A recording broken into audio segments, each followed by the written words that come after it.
El siguiente programa es un espacio contratado. Curiquingue TV no se responsabiliza por las versiones emitidas.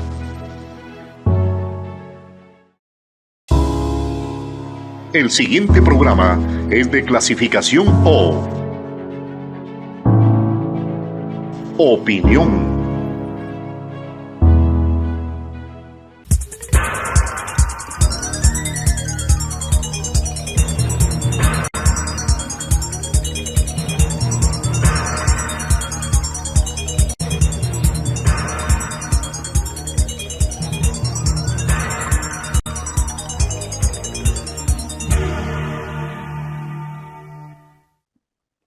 Amigos y amigas,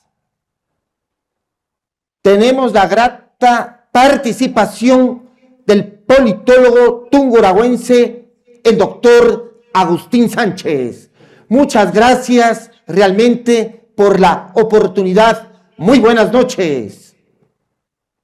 Buenas noches, Juan Pablo. Un gusto saludarte. Gracias siempre por el espacio y la invitación y un saludo también a todos quienes siguen este prestigioso programa. La intimidación, el amedrentamiento, la coacción, del cual ha sido objeto sobre todo el periodista Roberto Aguilar. Por ende y por consiguiente, esto constituye algo vergonzoso, bochornoso por parte del gobierno nacional. Ante ello es importante manifestar lo siguiente: ha sido igualmente coaccionado el diario Expreso, no solo para quebrarlo comunicacionalmente y empresarialmente. Al parecer ha dado fruto todo con la salida de Roberto Aguilar. De lo que se conoce el mundo empresarial ecuatoriano, habría recibido amenazas para que no contraten publicidad con el diario Expreso del puerto principal para asfixiarlo, estrangularlo económicamente hablando. Tu opinión, tu palpitar, tu reflexión, tu concepto, por favor, te escuchamos, Agustín, detenidamente. Gracias, Juan Pablo. Bueno, mi criterio en ese punto siempre será que cualquier acción o medida, y ha sido pues, que cualquier acción o medida que pretenda acallar las voces críticas de opinión es totalmente repudiable y hay que rechazar. Creo que esta es una reflexión que tiene que ir mucho más de fondo.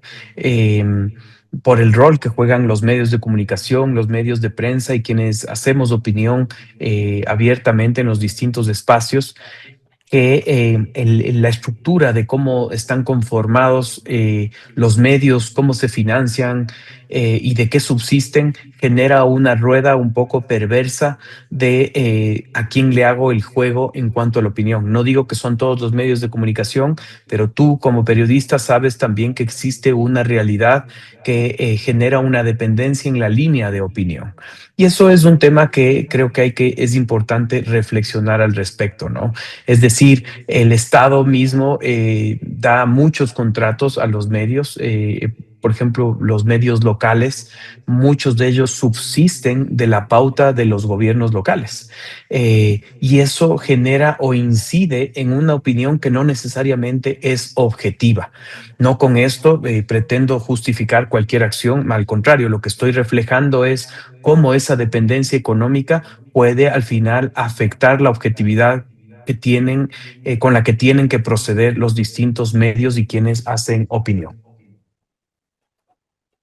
La autocratización, el totalitarismo y los ribetes dictatoriales del gobierno nacional le terminarán pasando la factura correspondiente. No ha podido el gobierno nacional atender con celeridad las urgencias sociales, solamente han apelado a la mercantilización electoral. Nuevamente, yo te digo, Juan Pablo, seguimos enfocados como sociedad en buscar culpables e irnos contra quienes gobiernan esto a todo nivel de estructura del Estado. Y a mí me preocupa mucho el desencadenamiento que esto está generando. Poco a poco las estructuras criminales, por ejemplo, están tomándose todas las instituciones a todo nivel. Estamos viendo, por ejemplo, lo que ocurre en ciertos municipios, que quienes controlan la adjudicación de procesos, el tema de matriculación, por ejemplo, son estructuras que están reñidas con la ley, de alguna forma en una especie de maridaje con quienes gobiernan. En los últimos días o semanas estamos viendo la vinculación e involucramiento de ciertos capitales mal habidos con autoridades locales. ¿Qué quiero decir con esto? Que cada vez a quienes estamos de una u otra forma vinculados con el interés de lo que ocurre en el país, es desmotivante ver que de a poco vamos perdiendo espacios las personas que creemos en un país mejor y empezamos a dudar de cuál realmente es el mejor modelo de gobierno. No estoy diciendo o la política de gobierno, cómo se va despedazando. Por un lado, tienes quienes se inclinan a un gobierno implacable, que tiene que ser muy rígido, estricto, y empezar, como dicen, prefiero una dictadura de derecha o una dictadura de izquierda, poniéndole sobre el tapete algo tan radical como una dictadura, cuando nosotros ventajosamente como país no hemos vivido una situación tan crítica en lo largo de nuestra historia. Habrán momentos oscuros, sin duda, pero el llamar a una erradicación de tal manera que exista un hueco, un vacío social con todo lo que dejan este tipo de medidas es lo que a mí hasta cierto punto me asusta. Y como te decía, nos hace dudar si queremos un modelo mucho más flexible, y no quiero decirlo democrático, porque tengo mis principios sólidos democráticos, pero nos ocurrió, por ejemplo, con el gobierno de Lasso, que en teoría era un gobierno más laxo, más flexible, y vimos lo que terminó. Al final del día, la oposición también terminó cortándole la cabeza, y ahora tenemos en teoría y tal vez en ciertas dinámicas prácticas un gobierno un poco más fuerte y radical que tampoco termina de convencer a su electorado principalmente y a lo que está ocurriendo en el país. Los problemas se agudizan. Desconozco si es producto de las acciones que no se reflejan muy concretas, o estos intentos que está haciendo el gobierno, o simplemente no los está haciendo frente como el país y la ciudadanía lo amerita.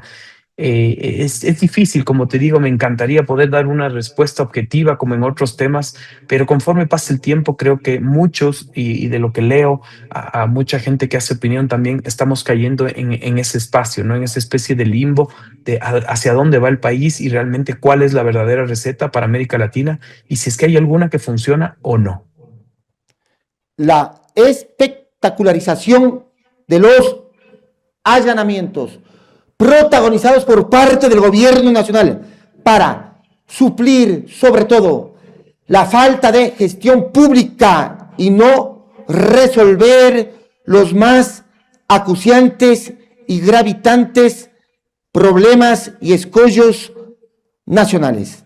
La comunicación gubernamental está fallando y, infortunadamente, está siendo reemplazada por el marketing político, porque el gobierno nacional no tiene nada que exhibir. Perdón, la última parte se te cortó, pero tengo la idea a donde quieres llegar. Sí, creo que esta es una estrategia de todos. El tema, me refiero a quienes están en el gobierno, en los Yo te espacios de gobierno. decía que el gobierno nacional no tiene nada que exhibir, ni mostrar, sobre todo. Te decía, tú partías del tema de estos hechos de allanamientos y etcétera. Ahí también empieza a generarse ciertas dudas, ¿no? Hay casos de renombre donde, por ejemplo, este caso Apagón, donde se siembran ciertas dudas por faltas de vinculaciones de personas que, si es bien es cierto, podrían no tenerse una participación directa, pero sí tuvieron una incidencia en en los hechos o en las omisiones que ocurrieron y generaron estos perjuicios para el país que son de conocimiento público. Eh, Precisamente eso empieza a generar dudas y frente a hechos que sí son eh, justiciables, digámoslo así, por ejemplo, te decía estos casos que se encuentran a personas o autoridades que tienen cuota de poder con cuantiosas sumas, con cuantiosos patrimonios no declarados, empieza uno a dudar que si efectivamente hay un afán de hacer justicia o de perseguir. Ahí es donde caemos nosotros en en esta especie de dubitación que mencionaba anteriormente. Y obviamente el tema de la comunicación política está intrínseco en el ejercicio del poder. Cada persona o cada gobierno busca de alguna forma auscultar los temas que les son favorables y explotarlos comercial o comunicacionalmente, porque eso es lo que consumimos el público, ¿no? En la ciudadanía y queremos, lamentablemente, el morbo se sigue apoderando de todos nuestros espacios, especialmente de las redes sociales, y olvidamos las cosas importantes y ponemos las cosas, entre comillas, urgentes que generan más morbo o especulación. Y eso se aprovecha cualquier comunicador, político y un poco ahí sí, en cambio, ocultan ciertas cosas que se evidencian, necesidades que son prioritarias para el país en otros sectores como seguridad, salud, que obviamente estamos en situaciones alarmantes. ¿Qué mención te merece que el gobierno nacional responde, sobre todo con linchamiento mediático en redes o amenazas a ciertos líderes que forman parte de la oposición en el Ecuador? Esto dificulta, esto entorpece la participación ciudadana, que no es auténtica, que no es genuina, por los embates protagonizados por parte del gobierno nacional. Es decir, tenemos un gobierno atrabiliario, totalitario, prepotente, arrogante. Adicionalmente, te pregunto, Agustín. Yo he sido crítico antes y soy crítico ahora. Yo siempre critico los excesos del poder. Nuevamente, creo que hay que buscar un equilibrio entre quienes ejercen las funciones estatales y quienes al país, a la nación, al Estado, que son también la ciudadanía y los bandos de oposición. Lamentablemente este país pasó unos 10 años bastante críticos en los que cual muchas personas fuimos o reprochábamos la forma del ejercicio del poder y estamos viendo que en ciertas recetas se repiten. Pero ahora el criterio es distinto. Hay mucha gente que aplaude o que felicita estas medidas únicamente porque son para quienes se convirtieron ahora en enemigos cuando en su Anteriormente momento estaban o censuraban estábamos y nosotros en hoy aplauden. Perdón por la interrupción, te digo de paso. Mil disculpas.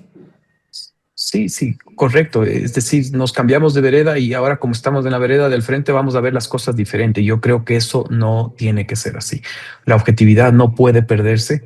Creo que el gobierno tiene que reflexionar en muchos sentidos y en muchas medidas que se están adoptando que permita una construcción de un diálogo nacional. Esto no cediendo tampoco a las presiones y a las distintas, voy a decir, distintas estructuras mafiosas que existen o coexisten en el país, que eso también es una realidad, Juan Pablo, y que no se ha tomado las decisiones o ha tomado las acciones de frente. Y hasta ahora, inclusive este propio gobierno, creo que ha cedido hasta ciertos puntos u organizaciones políticas o sociales que han sido realmente las que empujan a ciertas decisiones que son nocivas para el país. Y eso tiene que cambiar. Ojalá que esas, por ejemplo, sí ameritan decisiones firmes y no para quienes me son incómodos con una u otra opinión, que es lo que hemos evidenciado. Fíjate la actitud pusilánime, dubitativa, timorata del político Andrés Páez Benalcázar. Ante ello, esa posición no se compadece con la realidad de persecución, la cual está siendo manejada por parte de este régimen actual. No, no soy un seguidor de quien citas, honestamente. Pocas intervenciones, te digo la verdad, ni siquiera lo he visto muy presente ya. Pero claro, lo que se construye es precisamente lo que acabo de criticar o comentar. No porque es mi enemigo, yo voy a ser partícipe o no voy a ser crítico de acciones que vayan en contra de mi enemigo cuando él hacía esas cosas conmigo. Yo era el primero en llamar a la ciudadanía y decir, miren, están destrozando el país, están abusando del poder, es un dictador, es un autoritario. Y ahora cuando existen ciertas cosas que se van de las manos o constituirían un abuso del poder, yo tenga que silenciar. Yo creo que ese es un daño irreversible para los países y para las democracias. Uno tiene que ser crítico con las cosas que no están bien y aplaudir las cosas que están bien, venga de quien venga. Y creo que hay muchas cosas valiosas de gobiernos pasados, como también hay muchas criticables. Y esa, mientras esa reflexión no esté sobre la mesa y sigamos tapando a conveniencias, este país no va a poder ver con objetividad las cosas. Vamos con el concurso para el próximo fiscal general del Estado ecuatoriano. El 96% de los postulantes que continúan en el concurso respectivo para la Fiscalía General del Estado ecuatoriano tienen al menos una impugnación admitida.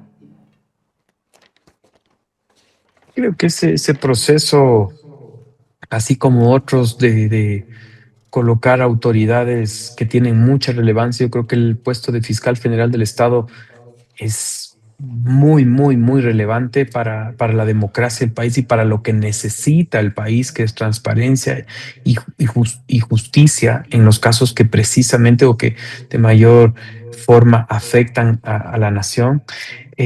Han sido muy amañados y manoseados.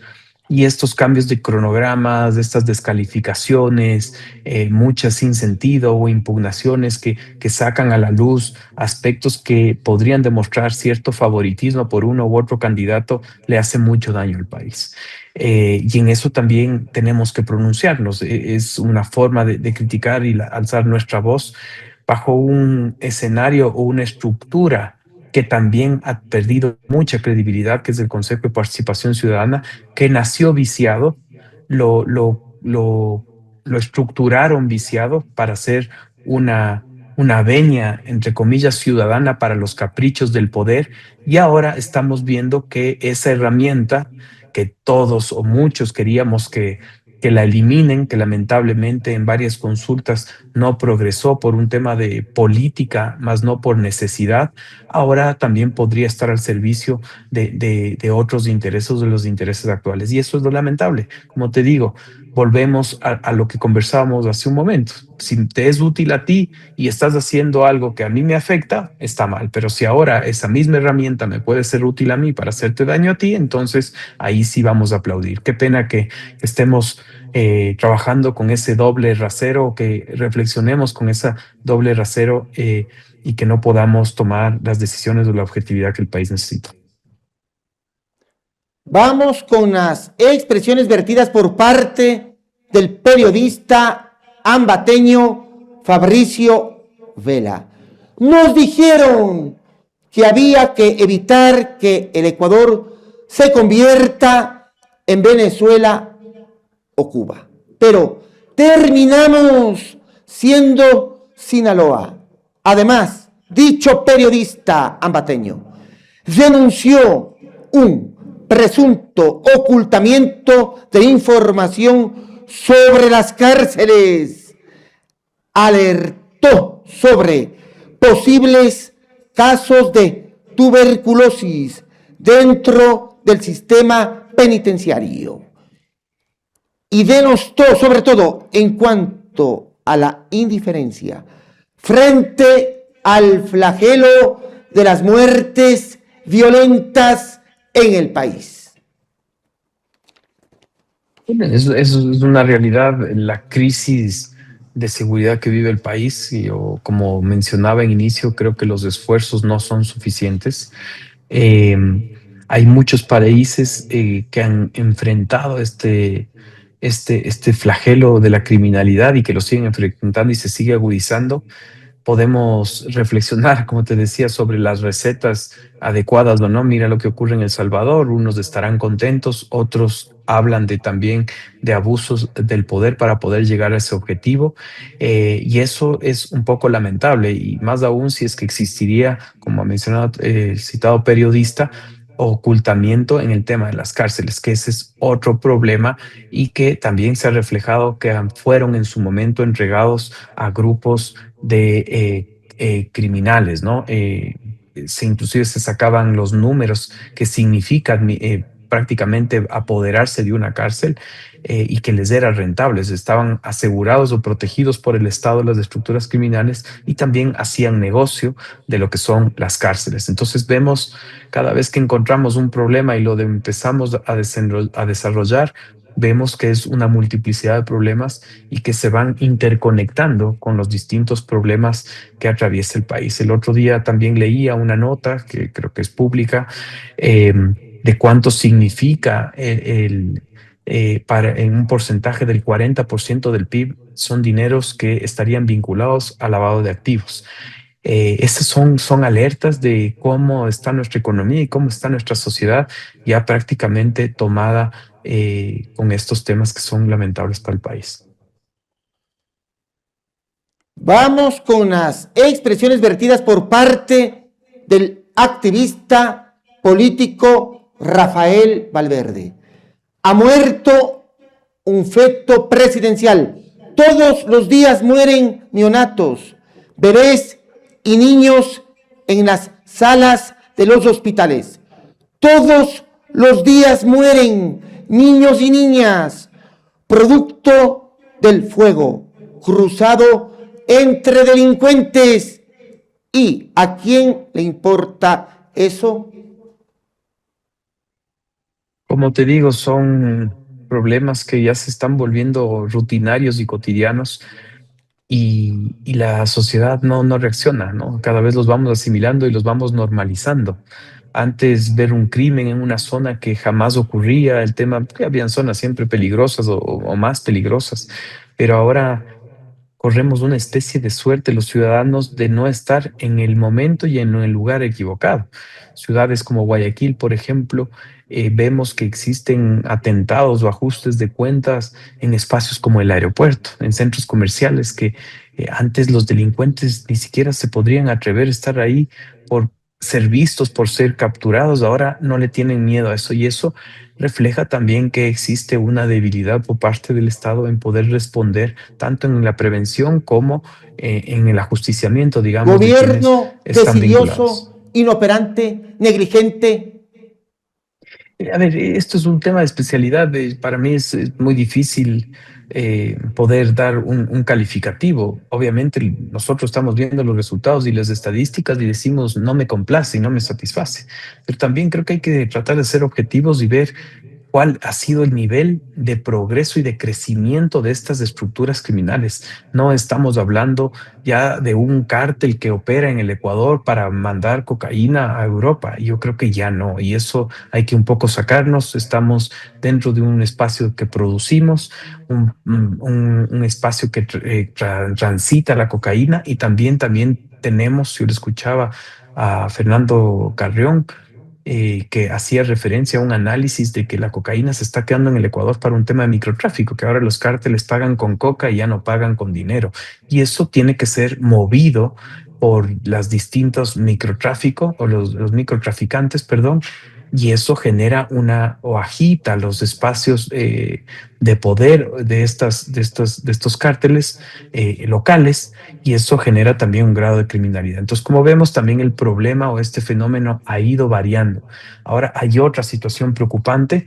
Colombia está pretendiendo alinearse mucho con Estados Unidos, inclusive ha perdido la intervención militar de Estados Unidos, y eso sin duda generará, creería yo, un desplazamiento de ciertos criminales o grupos criminales también hacia el Ecuador. Ojalá se pueda consolidar un bloque claro con objetivos comunes, donde se haga un solo frente. Caso contrario, Ecuador, y si es que Perú adopta una política similar con Estados Unidos, Ecuador será a modo de sándwich y tendremos mucho más beligerancia y mucho más riesgos en este país.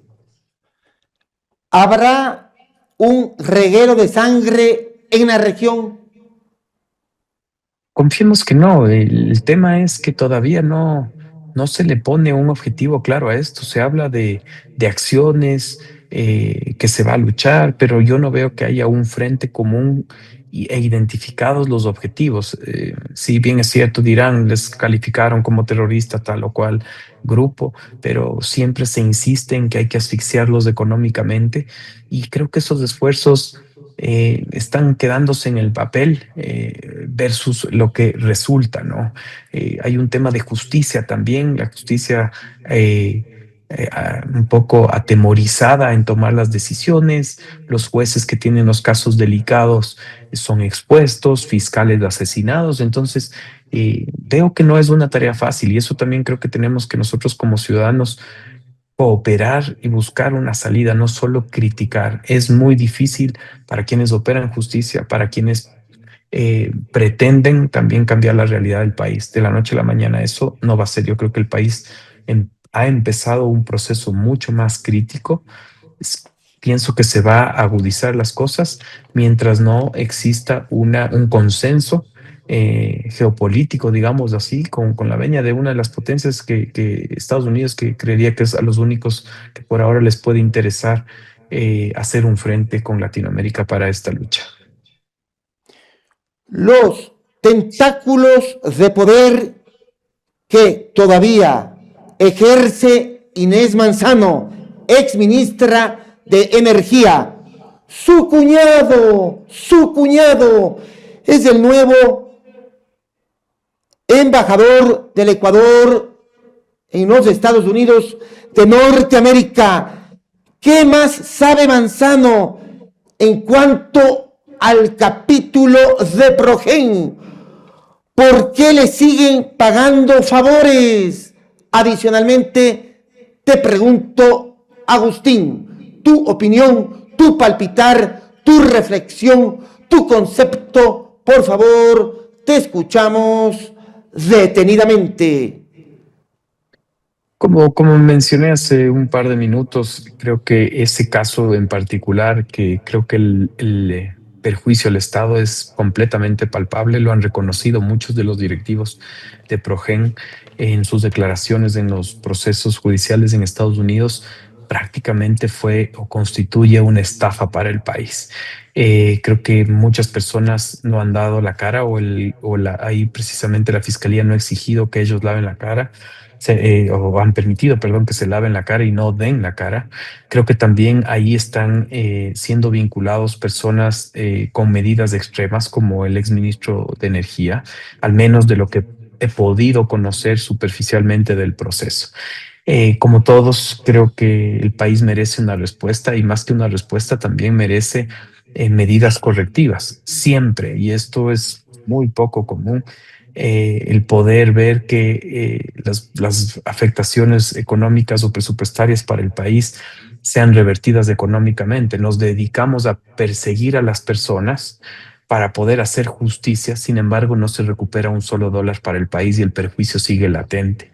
Economías o gobiernos o modelos como el de Estados Unidos les importa poco o nada que tú o yo nos hayamos llevado cientos de millones. Lo que les interesa es recuperar el dinero, y sobre eso aquí en el Ecuador se hace un esfuerzo muy, muy poco. Aquí lo que queremos es revancha y ver al culpable tras las rejas, pero No nos interesa cuánto ha recuperado el país de los grandes atracos históricos que se hablan en los últimos años. Muy poco, como te diría, quizá nada se recupera y eso realmente es lo que debería importarnos.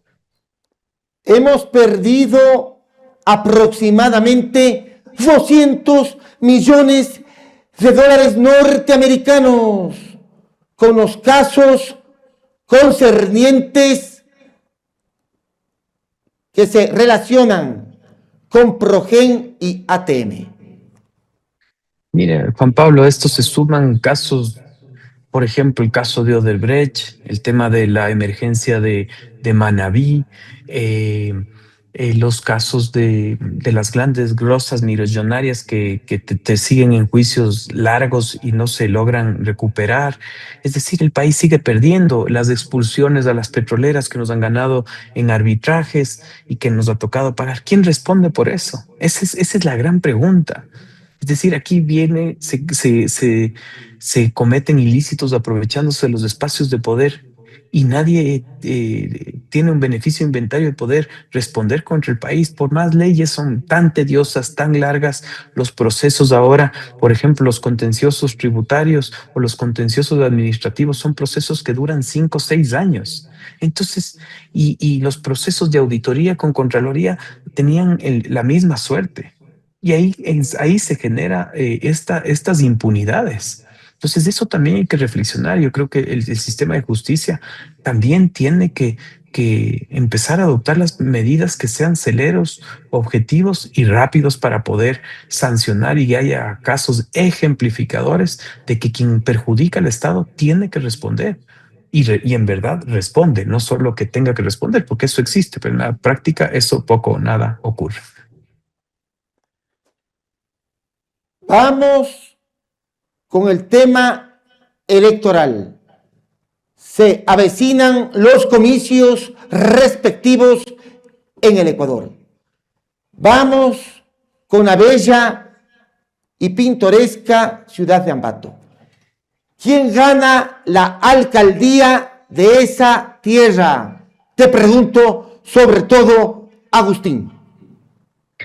Creo que es precipitado poder anticipar un resultado. Creo que por ahora, si nosotros medimos, hay un desgaste sin duda significativo de la actual administración que no ha respondido a las expectativas de la ciudadanía y por el contrario ha polarizado a sus electores fuertes versus otros sectores de la ciudad, haciendo una especie de suerte de quienes están conmigo y quienes están contra mí por ciertas condiciones o características eh, eh, de pertenecer a un grupo indígena o un sector rural y como te digo ha generado esta especie de polarización que sin duda le pasará resultados. Ahora, quien busca la reelección siempre tiene esta suerte de poder utilizar los recursos estatales y digo poder utilizar, no digo que esté bien hacerlo, pero sobre pretexto de obras que no se han visto, ahora empiezan a entregarse obritas, materiales,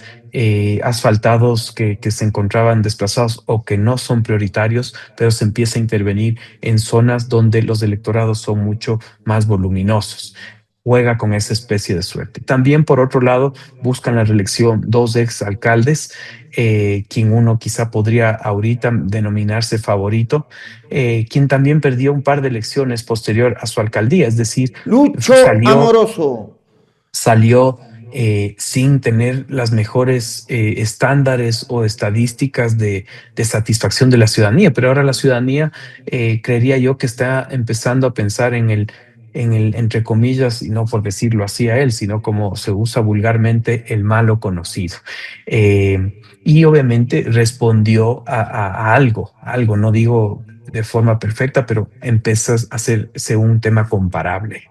Y por otro lado, también existen otras figuras nuevas, quizás rostros nuevos, inclusive en el tema de gobierno, que habrá que ver cómo se desarrolla la campaña. Yo creo que es difícil para quienes tienen el punto de partida con una alta aceptación o intención de voto mantenerlo.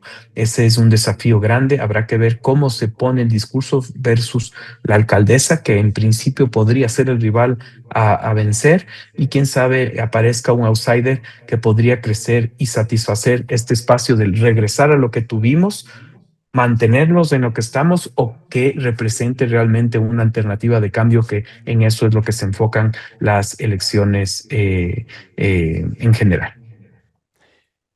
¿Quién podría consolidarse como el outsider? Bueno, como te digo, hay algunas candidaturas, me parece que son 9 a la alcaldía. Está Cristian Zúñiga, que trabajó en la administración de Altamirano. Está Lisset Naranjo por el partido oficialista, no tiene una trayectoria política, ha estado en espacios públicos como el comité permanente, hizo una buena gestión ahí, tal vez eso le pueda ayudar a tener una imagen fresca que pueda ser un trampolín para, como te decía, recoger estas expectativas, ¿no?, de los votantes. Para terminar correctamente, ¿quién podría ganar la prefectura en la provincia de Tungurahua? Tal vez en la prefectura sí es un espacio más abierto. Yo me atrevería a decir que podría arrancar como favorito Jaime Astudillo, que tuvo una trayectoria importante en la empresa eléctrica, y también Amable Chaluis, también, que está vinculado al sector indígena, si es que puede capitalizar lo que Manuel Caizabanda hizo o logró por el movimiento indígena y en los sectores rurales. También está el partido de gobierno con Lara, no recuerdo ahorita el nombre. Ex asambleísta. El ex asambleísta Lara. Como digo, ahí quizá el panorama es un poco más abierto. Yo ahí me reservo todavía, te digo, tal vez quienes podrían estar punteando las encuestas, pero siempre insisto yo, las encuestas son una radiografía del momento y las campañas, pese que ya vemos mucho en las redes, todavía no empieza el momento de campaña donde podrán ciertos aspectos mover las emociones de los votantes y cambiar los resultados. Eso lo hemos visto muchas veces con el mismo gobierno actual, con la victoria del presidente, cuando no se lo veía en las encuestas. Por ejemplo, Caizabanda en su primera elección para prefecto tampoco aparecía en las encuestas y ganó cómodamente. Entonces hay que reservarse y hay que ir un poco analizando poco a poco cómo va avanzando el tema.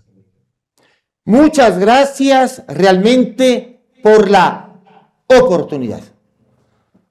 Gracias también, Juan Pablo. Un saludo, un abrazo a la distancia y también a todos quienes te siguen permanentemente. Gracias nuevamente. Muchas gracias. Hasta luego. Sansur Importaciones. Calidad, confianza y las mejores marcas en un solo lugar. En Sansur Importaciones te ofrecemos una amplia variedad de productos de marcas reconocidas a nivel mundial, garantizando originalidad, durabilidad y estilo en cada compra. Productos 100% originales. Precios competitivos. Variedad que se adapta a tus necesidades. Atención personalizada. Ya sea que busques tecnología, accesorios o artículos exclusivos, en Sansur Importaciones encuentras lo mejor del mercado.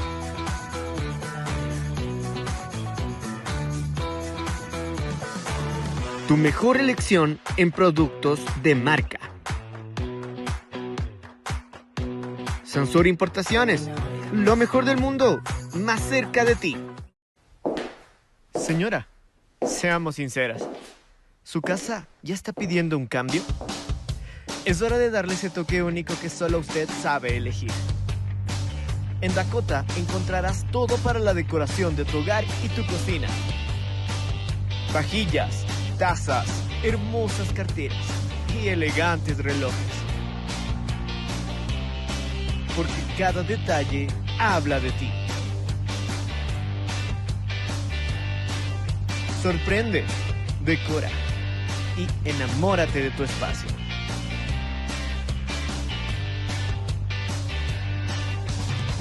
Dakota, productos para el hogar, donde lo exclusivo tiene nombre.